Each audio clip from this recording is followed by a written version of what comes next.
crises não epiléticas. Queria que você explicasse para a gente o que são crises não epiléticas.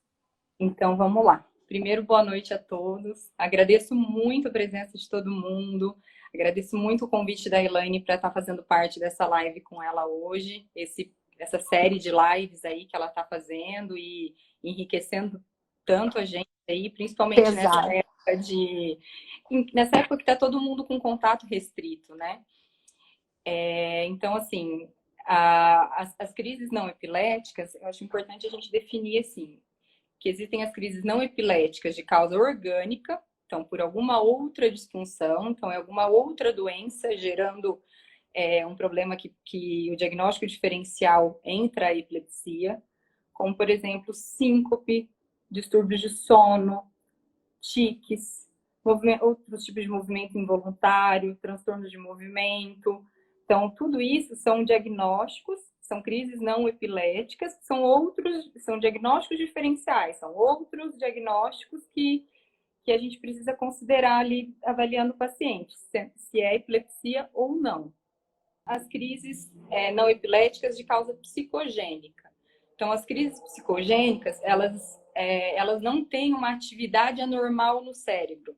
Então, diferente da crise epilética, que é causada por uma descarga normal no cérebro, levando, às vezes, a movimentação involuntária, levando, às vezes, a perda da consciência. A crise não epilética, ela não, o fundo dela, a psicogênica, o fundo dela é psicológico. Então, por isso que também algumas pessoas chamam de crise conversiva, crise psicológica, pseudocrise, que eu acho que são termos que na verdade não se encaixam, né? Porque eu acho que é muito mais do que uma crise psicológica, porque hoje em dia a gente sabe que tem uma base neurobiológica por trás dessas crises, que existem pacientes que têm mais propensão a ter esse tipo de crise, que esse diagnóstico pode vir junto com o diagnóstico de epilepsia. Então, assim, mas para pontuar, a crise não epilética psicogênica, ela não advém de uma atividade elétrica normal no cérebro. Ela advém de uma doença psicológica. A crise não epilética psicogênica tem um fundo neurobiológico, que ela tem um motivo para certos pacientes serem acometidos, que na maioria das vezes é uma coisa involuntária, não é volitivo, não é da vontade do paciente, é uma forma de expressão do subconsciente, assim. Muitas vezes é relacionado com estresse pós-traumático, com quadros graves de depressão, com quadros de ansiedade, então com outras causas psicológicas e psiquiátricas e que acabam culminando nessas crises. Quem que pode ter crise não epilética, psicogênica? Então, assim, a gente sabe que tem uma prevalência na população feminina maior, né? Então, as mulheres têm uma tendência de ser mais acometida. Quando o paciente tem um outro distúrbio psiquiátrico, isso também tem uma relevância maior, mas muitas vezes a gente não consegue identificar isso de uma forma fácil. Porque o que acontece é que pacientes com crise psicogênica, os estudos falam que eles levam até 7 anos para ser diagnosticado. Se o paciente tem uma crise, ele é levado para o hospital, ele começa a ser tratado como epilepsia, é muito difícil quem vai rever esse diagnóstico e quem vai tentar tirar a medicação desses pacientes, muitas vezes porque as crises não são vistas, né? As crises acontecem às vezes em casa, durante um sono aparente, ou quando o paciente está sozinho. Então, assim, eu acredito que a gente tem uma dificuldade grande no diagnóstico. A questão do diagnóstico, os dados clínicos levam à suspeição, o fato do paciente não responder à terapia leva a uma suspeita, o fato desse paciente ter algum trauma importante, ou um histórico psiquiátrico, ou um quadro depressivo, ou um quadro de ansiedade muito exacerbado, leva a gente também a aumentar, a gente vai construindo uma escada, né? Sim. O fato dele ter alguns tipos de semiologia diferente, então, assim, a gente, inclusive, sempre orienta para os familiares a filmar a crise. Então, quando der a crise, hoje em dia todo mundo tem celular com câmera, uma coisa bem fácil, então a gente fala, filma a crise, vamos ver, mas nada disso dá o diagnóstico com certeza. Então, assim, o diagnóstico definitivo das crises epiléticas psicogênicas, ela é feito pela monitorização por vídeo EEG. A gente adequa o tratamento para o tipo de doença daquele paciente. Porque esses pacientes, eles vêm, assim, recebendo há anos medicação, droga antiepilética, eles vêm há anos com estigma social, eles vêm há anos com internações, só que eles não estavam sendo tratados para a doença deles. Então, assim, eles não respondiam porque eles não estavam sendo tratados da doença correta.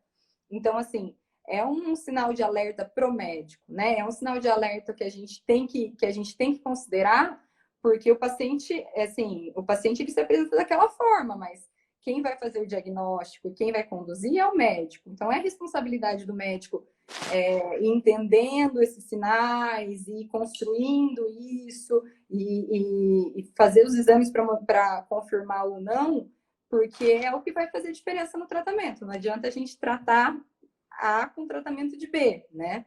Muitas vezes a gente vê casos assim que o paciente é músico, estava para se apresentar, a hora que ele subiu no palco, teve uma crise.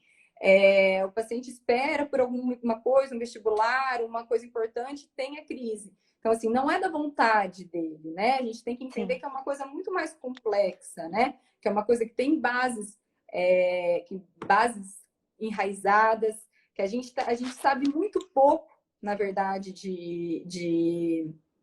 assim, de todo a parte genética envolvida e de todos os mecanismos envolvidos, né? Então, a gente conhece ali a pontinha da doença, né?